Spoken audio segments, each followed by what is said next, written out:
Il y a bien longtemps, en Afrique de l'Ouest, régnait un empereur dont la renommée allait dépasser les déserts, les mers et même les continents.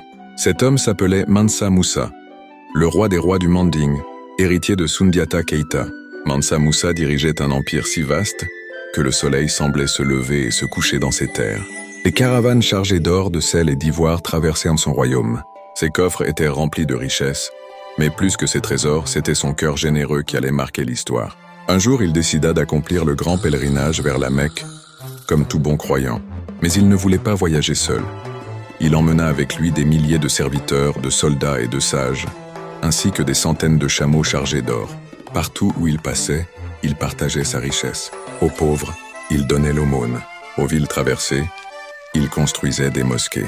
Aux érudits, il offrait des livres et des bourses d'études. Mais sa générosité fut si grande qu'au Caire, lorsqu'il distribua l'or à profusion, les prix s'effondrèrent. On raconte qu'il fallut 10 années entières pour que l'économie se rétablisse. Sa richesse fit trembler les marchés du monde, et son nom devint légende, jusqu'en Europe et au Moyen-Orient. De retour au Mali, il transforma Tombouctou en un phare du savoir. Des mosquées et des bibliothèques sortirent de terre, et des savants du monde entier vinrent y enseigner.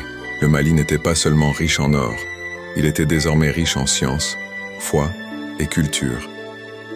Morale de l'histoire. La grandeur d'un homme ne se mesure pas seulement à sa richesse, mais à ce qu'il en fait.